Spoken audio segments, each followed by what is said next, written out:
তো আজকে আবার তৈরি হয়ে গেল আমাদের সেই পুরনো ব্লাড লাইন টিম অফিসিয়ালি। এবং আজকে কি বললেন জেকব ফাটু রোমানকে জানবো আজকের এই ভিডিওতে। বন্ধুরা, আজকে মেন ইভেন্টে আসেন আমাদের new world heavyweight champion Roman Rings, এবং তিনি ব্যাক স্টেজ থেকে ইউসুসকে নিয়ে আসতে শুরু করেছিলেন। রোমান রিংস এসে বলেন একনলেজ মি, এবং সকল রোমানকে একনলেজও করে। এরপর রোমান রিংসের ফ্যামিলিকে নিয়ে কথা বলতে শুরু করেন। তিনি বলেন যে আলাদা আলাদা থাকলে আমরা সকলেই দুর্বল, বাট একসঙ্গে থাকলে আমরা সকলেই স্ট্রং। কেউ আমাদের কিছু বলতে পারে না যদি আমরা একসঙ্গে থাকি।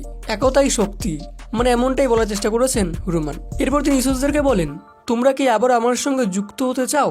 আর এবারে তোমাদেরকে আমাকে সার্ভ করতে হবে না, তোমরা আমাকে জাস্ট হেল্প করবে, আমার পাশে থাকবে। আর রোমান এটা এই জন্য বলেছেন কারণ আগে রোমান ইসুসদেরকে পুরো চাকরের মতো খাটিয়ে নিতেন এবং তাদেরকে রেসপেক্টও করতেন না একদম।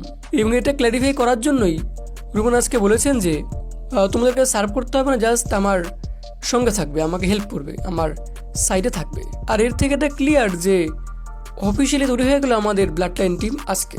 এরপর সেখানে আসেন সামওয়ান ওয়ারউলফ জেকব ফাটু, এবং জেকবকে দেখে রোমান রিংস তাকে বলেন যে হয়তো তুমি আমাকে অ্যাকনোলেজ করতে এসেছো, না হলে তোমার এই চ্যাম্পিয়নশিপ দরকার। আর তখন রোমানকে থামিয়ে দিয়ে জেকব ফাটু বলেন যে না, আমি তোমাকে অ্যাকনোলেজ করতে আসিনি, আমি এসেছি ওই চ্যাম্পিয়নশিপের জন্য। রোমান তখন বলেন যে ও তুমি এই চ্যাম্পিয়নশিপ চাও? বাট জেকব বলেন যে না, আমি ওটা চাই না, ওই চ্যাম্পিয়নশিপ আমার প্রয়োজন। I don't want it, I need it. সঙ্গে জেকব এটাও বলেন যে তিনি ট্রাইবেল জীব হতে চান না, বাট ট্রাইবেল জীবের কাছে যা যা আছে তিনি সেগুলি চান।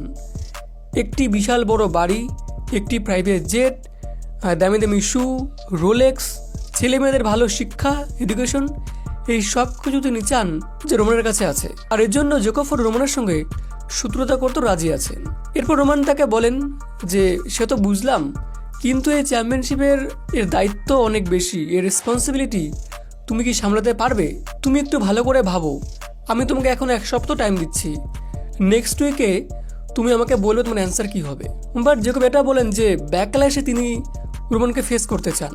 বা রোমান রিংস এখনও হ্যাঁ বা না কিছুই বলেননি, বা তিনি এটা ক্লিয়ার করেছেন যে যদি জেকব না বিট করতে পারেন ব্যাকল্যাশে বা পরবর্তী ম্যাচে রোমানকে, তাহলে জেকব ফাটু রোমানকে অ্যাকনোলেজ করবে, এটাই হয়তো কন্ডিশন হবে। তারপর দেখা যাক নেক্সট এপিসোডে রোমান এবং জেকব ফাটু একে অপরকে কি বলেন। মানে ম্যাচ তো অবশ্যই হবে, এটা তো কনফার্ম। দেখা যাক জেকব কি বলেন। এরপর দেখে নেই বাকি কিছু বিষয় নিয়ে।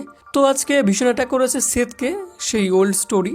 ব্রেকার আজকে হামলা করেছে সেথকে, এবং সিএম পাঙ্ক কোডিরও প্রোমো হয়েছিল, যেখানে সিএম পাঙ্ক একটু খুশি ছিলেন, বাট কোডি জয়লাভ করেও হ্যাপি ছিলেন না। তো যখন কোডি এটা বলেন পাঙ্ককে, তখন পাঙ্ক বলেন যে আমি যে রেসেলমেনিয়াতে আমি হেরেছি সে ঠিক, আমি সেখানে অ্যাটাক করতে পেরেছি আমার শত্রুকে। অপর দিকে কোডি রেসেলমেনিয়া নাইট 1 তোমার মেন্টর, তোমার গুরুকে তুমি হামলা করেছো এবং তুমি তাকে হারিয়েও দিয়েছো, আর সেজন্য তুমি হ্যাপি হতে পারছো না। এবং এরপর তার নজর ছিল কোডি চ্যাম্পিয়নশিপের দিকে। তো হয়তো ফিউচারে গিয়ে সিএম পাঙ্ক কোডির মধ্যে ম্যাচ হতে পারে। তো বন্ধুরা, এই ছিল আজকের এই ভিডিও, এবং থ্যাঙ্কস ফর ওয়াচিং।